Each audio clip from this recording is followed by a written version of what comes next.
এই নির্বাচনে আপনাদের সিদ্ধান্ত নিতে হবে আসলে কাকে আপনারা ভোট দিয়ে নির্বাচিত করবেন, কার দ্বারা এই দেশের উন্নয়ন করা সম্ভব, এই এলাকার উন্নয়ন করা সম্ভব। আপনাদের অনেক চিন্তা ভাবনা করে কিন্তু ভোটটা দিতে হবে, কারণ এই ভোটটা একটা আমানত। আপনাদের ভোটটা একটা পবিত্র, কারণ আপনাদের ভোটে যে জাতীয় সংসদ সদস্য নির্বাচিত হবেন উনি এলাকার উন্নয়ন করবেন এবং দেশের আইন পাশ করবেন আপনাদের জন্য। কিন্তু সেই লোকটা যদি যোগ্য না হয় তাহলে কি এই আপনাদের এই ভোট দেওয়ার কোনো মানে আছে? আপনারা যোগ্য প্রার্থীকে বেছে ভোট দেবেন। আমি দীর্ঘদিন 85 সাল থেকে এই 2026 সাল পর্যন্ত কলাপাড়ার রাজনীতির সাথে জড়িত।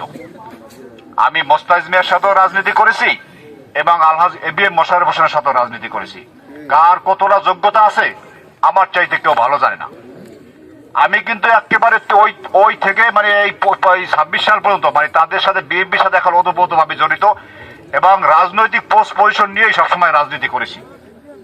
আমি জানি যার কার কতটা যোগ্যতা। এই যে আমাদের প্রতিপক্ষ প্রার্থী মোস্তাফিজুর রহমান সাহেব, ওনার দৌরত্ব কতদূর আমি জানি। উনি হইলে বাসা আর ফার্মেসি, এর বাইরে কিন্তু উনি কাউকে চেনে না। উনি কোনোদিন পটুয়াখালীতে কোনোদিন মানে কারোর সাথে যোগাযোগ করে না। আর এই লোক যদি এমপি হয় তাহলে সেই এলাকায় কি কাজ করবে? আজকের দ্বারে এই যে আলহাজ এবিএম মোশাররফ হোসেন, উনি ঢাকা ইউনিভার্সিটিতে পাশ করছে। সেখান থেকে কিন্তু উনি এলএলবি ডিগ্রি নিয়েছে, তারপরে এমএড করছে, তা বিভিন্ন ধরনের ডিগ্রি নিয়েছে। সে কিন্তু ঢাকা ইউনিভার্সিটির ছাত্র দলের সভাপতি ছিল, কেন্দ্রীয় ছাত্র দলের যুগ্ম আহ্বায়ক ছিল। ওনার পরিচয় দিয়ে কোথাও কোনো ঢুকতে হয় না। আমি দুই একটি ব্যাপারে বলবো। এর আগে আমরা এই 5 তারিখের পরে আমরা কিন্তু ঢাকায় ওনার সাথে বিভিন্নভাবে যোগাযোগ করেছি এলাকা কিভাবে ডেভেলপমেন্ট করা যায়।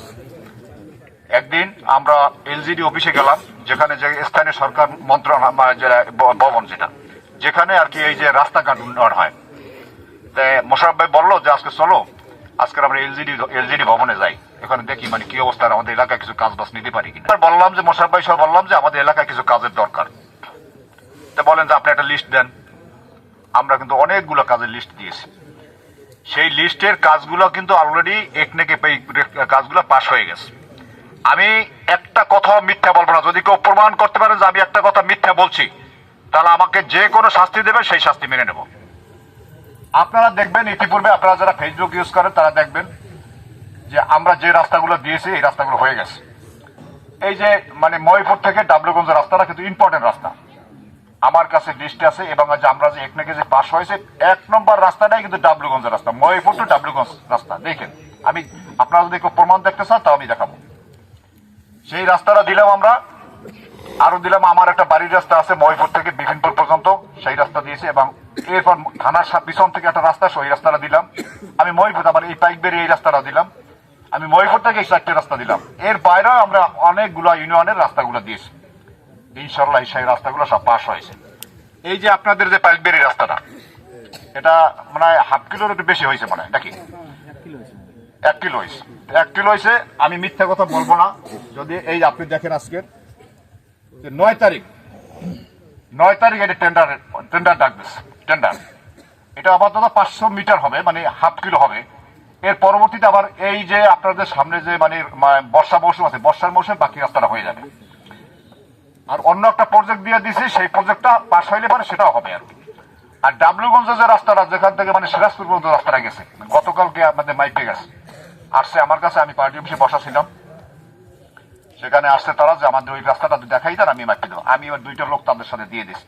আমি ওই মাঝির হোটেলে নাস্তা করাই আর তারপর আবার পাঠাইলাম, 2টা লোক দিয়ে দেন, রাস্তাটা মাইপে যান। সেখানে অলরেডি 50 লক্ষ টাকা দিয়েছে অন্য একটা প্রজেক্ট। আমার রাস্তায় দিয়েছে 2,57 লাখ টাকা। আমি বললাম যে আমার ওই রাস্তার দরকার নেই, আপনার ওই যে আমার 50 লাখ টাকা দিয়েছেন এই রাস্তা দিয়ে দেন। সেই 50 লক্ষ টাকা 55 লক্ষ টাকা গতকালকে মাইপে গেছে। হয়তো বা এটা কিছুদিনের মধ্যে টেন্ডার হবে। আর যে 2 কিলোমিটার রাস্তা হয়েছে অন্য একটা প্রজেক্ট দিয়া, সেই রাস্তাটা হয়তো বা নির্বাচনের পরে ওই কাজগুলো শুরু হবে। আর এই রাস্তাটা তো 9 তারিখ টেন্ডার। এরপর আমার ওই যে মহিপুরে আরো 2টা রাস্তা, সেই রাস্তাগুলো মানে একটা দেশে 2,57 লাখ টাকা, আর একটা দেশে 2,44 লক্ষ টাকা। এই রাস্তাগুলো আমরা করতে পারছি কি জন্য? আমরা এবিএম মোশাররফ হোসেনের জন্য, তার যোগ্য নেতৃত্বের কারণে। তার কিন্তু এমন এক মানে সে নেতা, সে যেখানে যায় সেখানেই দেখা যায় তার লোক আছে। এর মধ্যে আপনারা শোনেন, আপনাদের জন্য এই কাজটা আমরা করলাম। আমরা কিছুদিন আগে আমরা আইন মন্ত্রণালয়ে গেছিলাম, হয়তো অনেকে জানেন, আইন মন্ত্রণালয়ে গেছি একটা কাজের জন্য। মোশাররফ ভাইকে নিয়ে গেছি আমরা, 5 জন অ্যাডভোকেট গেছি তার সাথে। এটা কেন গেছি, আমাদের এই কলাপাড়ায় মামলা মোকদ্দমা করতে হলে আমাদের পটুয়াখালী যেতে হয়। এই যে জমি জমার মামলা করেন না, এই জমি জমার মামলা বা মানে ওই যে বড় বড় যে 26-এর মামলা, মানে কাছে মার্ডার মামলা, অনেকে তো বিভিন্ন কারণে তো মামলা করেন। এই মামলাগুলো কিন্তু যাওয়া লাগে পটুয়াখালীতে বিচারের জন্য। বা একটা চেকের মামলা করছেন, এই মামলাগুলো বিচার হয় কোথায়? পটুয়াখালী। এই কথাগুলো আপনাদের কথা চিন্তা করে মোশাররফ ভাইকে বললাম যে ভাই, আমাদের যদি এখানে যুগ্ম আদালত হয়, যুগ্ম আদালত, তাহলে কিন্তু আমাদের এই এলাকার মানুষের আর মানে দুর্ভোগটা থাকবে না। সমস্ত বিচার আদালত মানে এখানে এই কলাপাড়াতে হবে। ওনাকে আমরা নিয়ে গেলাম ঢাকাতে। ওইখানে আইন উপদেষ্টা হইল যে আসিফ নজরুল। সাথে সাথে উনি বলিয়ে দিল যে মানে এই পিএসএ ডাকলো যে এই কাজটা মানে রেডি করে দাও, প্রসেস করো, এটা কাজটা করে দাও। সেই কাজটা কিন্তু গেজেট অলরেডি হয়ে গেছে। মানে এই যুগ্ম জজ, একটা হইলে দায়রা যুগ্ম জজ আদালত, আর একটা হলে সিভিল যুগ্ম জজ আদালত। একটা হলে জমি জমা সংক্রান্ত, আর একটা হলে যে বিভিন্ন ধরনের মানে ফৌজদারি আদালত, যেটা দায়রা জজ আদালত। এই দুইটা আদালতে আমাদের কার্যক্রমটা খুব দ্রুত শুরু হবে। মানে অলরেডি গেজেট হয়ে গেছে, অলরেডি গেজেট হয়ে গেছে। এই কাজগুলো কিন্তু যদি মোশাররফ ভাই দ্বারা আমাদের সম্ভব। আমরা এলাকার স্বার্থে, দেশের স্বার্থে, উন্নয়নের স্বার্থে আমরা আলহাজ এ বি এম মোশাররফ হোসেনকে ভোট দিই। কিন্তু আমরা হয়তো আজকে মোস্তাফিজ যদি এমপি হয়, তাহলে এলাকা কি ডেভেলপ হবে? আজকে রাষ্ট্রের ক্ষমতায় যাবে কারা? বিএনপি। দুইটা বড় দল, আওয়ামী লীগ আর বিএনপি। আওয়ামী লীগ এখন দেশে নাই, আওয়ামী লীগ তারা নির্বাচন করতেছে না। তাহলে এখন যে বড় দল তো বিএনপি নাকি? বিএনপি তো ক্ষমতায় আসবে। বিএনপি যদি ক্ষমতায় আসে, যদি এখানে যদি এমপি না হয়, তাহলে কি সেখানে এলাকায় কোনো উন্নয়নমূলক কাজ হবে? কোনো উন্নয়নমূলক কাজ হবে না। আপনারা দেখেন, মানে আমরা তো বিএনপি ক্ষমতা নাই, এর ক্ষমতা না আসার কারণে তো আমরা অনেকগুলো কাজ করেছি।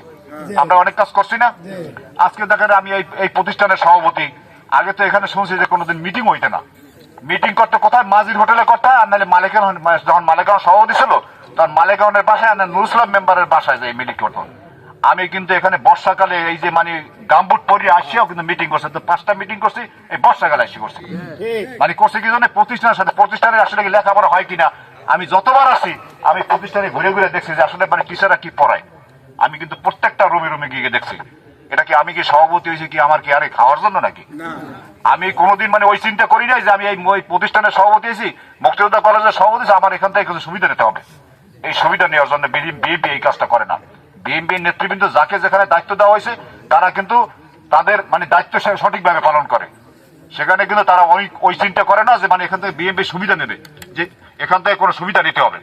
এই যে মুক্তিযোদ্ধা কলেজের সভাপতি আমি হয়েছি, সেখানে বলছে যে আমার এখানে এই লাগবে। মজনু গাজীর আমারে বলছে যে আমাদের টিভি লাগবে, এতে খেলাধুলার সরঞ্জাম দিলে প্রায় 1 লক্ষ টাকার সরঞ্জাম লাগবে। আমি বলছি যে আমরা দিয়ে দেবো, অসুবিধা নেই। আমরা কিন্তু এই কাজগুলো করি, আমরা কিন্তু প্রতিষ্ঠান থেকে কিছু নেওয়ার জন্য আসি না। তো যাই হোক, আমি মানে সময় কম, কথা বাড়াবো না। আপনারা নিশ্চয়ই মানে গত 22 তারিখ প্রথম প্রোগ্রাম যেটা আমাদেরকে মহিপুর থেকে শুরু করছে, আমাদের নেতা আলহাজ A B M Mosharraf Hossain মহিপুরকে কিন্তু সবচেয়ে বেশি গুরুত্ব দেয়। কেন গুরুত্ব দেয় আপনারা দেখেন। 22 তারিখ যে প্রোগ্রামটা করছে, তা আমাকে বললো, আমি চেয়ারম্যান সহ এবং জলিল ভাই সহ আমরা মানে যখন প্রথম মিটিং হলো, যে আমি এই প্রথম মিটিংটা কিন্তু মহিপুর থেকে শুরু করতে চাই। আমি কেন মহিপুর থেকে শুরু? আমাদের কিন্তু সময় দেন, আমরা একটা মানে প্রিপারেশন নেই। না, আমার এলাকা মহিপুর থানা, এবং আমি জানি যে মহিপুরের সবচাইতে আমার মানুষগুলো সবাই প্রিয়, আমার এলাকা মহিপুর। আমি মহিপুর থেকে প্রথম প্রোগ্রাম শুরু করতে চাই।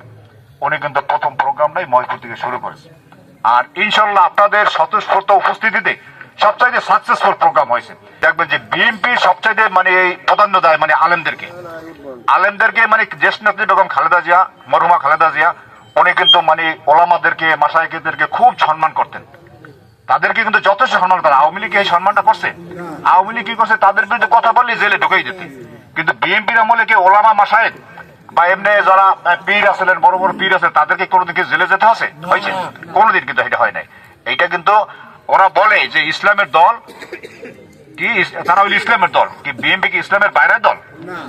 আজকে দেখবেন যে বিএনপি কিন্তু ইসলামের তাদের আজকে যে আমাদের সাথে আছে যারা ওই যে উলামায়ে মাশায়েখ, কি যেন উলামায়ে জমিয়াত, তারাও কিন্তু আমাদের সাথে আছে সকল। আজকে আমি দেখবেন যে শর্ষিনার যারা মরিদ আছেন, এখানে শর্ষিনার হুজুরে কিন্তু একটা নির্দেশনা আছে, সেটা আমরা জানি।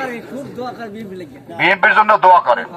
তারপরে যে ওই যে নেসারাবাদ তারা কিন্তু আমাদেরকে সমর্থন করেছেন, হাটহাজারী কিন্তু আমাদেরকে সমর্থন করেছেন, এবং ওই যে শাসিনা তো বললাম।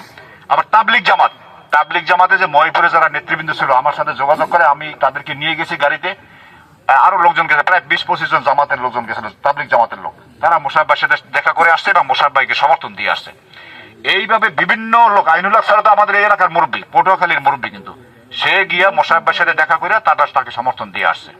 আমরা কিন্তু এইভাবে সমস্ত দল বিভিন্ন লোকগুলো সমর্থন দিতেছি। এছাড়া দেখবেন যে এই রাঙ্গাবাড়ি, মহিপুর, কলাপাড়া উপজেলায় যত মেম্বার চেয়ারম্যান আছে, সমস্ত মেম্বার চেয়ারম্যান কিন্তু আমাদের সাথে কাজ করতেছে। আমরা কাউকে বলি নাই যে আমাদের সাথে আমাদের আওয়ামী লীগের বিএনপিতে যোগ দিতে হবে আপনাদেরকে। এখানে আওয়ামী লীগের বাইরে আসে না, আমরা কি বলছি কাউকে যে আমাদের দলে যোগ দিতে হবে? আমরা কিন্তু এটা বলি নাই। আমরা বলছি কি, আমাদের এলাকার সাথে, দেশের সাথে আলহাজ এবি মোশাররফ হোসেনকে নির্বাচিত করেন, আমরা এমপি নির্বাচিত করেন এলাকার উন্নয়নের স্বার্থে। কিন্তু আমরা কাউকে বলি নাই, প্রেশার দেই নাই যে আমাদের বিএনপিতে যোগ দিতে হবে, এই কাজটা কিন্তু আমরা করি নাই। তাই যাই হোক, আমরা আরেকটি বিষয়, আমাদের নেতা কর্মীর দ্বারা যদি আপনারা যদি কোনো কষ্ট পেয়ে থাকেন, আপনারা ক্ষমা করে দিবেন। এই 2-1 দিন আগে জামাতের আমির, গতকাল কি বোধহয় জামাতের আমির একটা টুইটারে একটা স্ট্যাটাস দিয়েছেন যে মহিলারা চাকরি করে তারা নাকি বেশ্যার সমান, তাদেরকে বেশ্যা বলে আখ্যায়িত করছে। তাহলে আমাদের তো মা বোন তো আছে সবাই, নাকি আমাদের মা বোনরা চাকরি করে না? প্রাইমারিতে চাকরি করে না? বা এমনি বিভিন্ন মাদ্রাসা আমাদের চাকরি করে না? তারা কি বেশ্যা হয়ে গেছে? তাহলে কত বড় দেখেন, যে একজন উনি যে জামাতের আমির, উনি এ ধরনের কথা বলতে পারে? এই যে জামাতের আমিরকে উনি কিন্তু বাংলা লাইনে লেখাপড়া করেন, উনি কিন্তু মাওলানা না।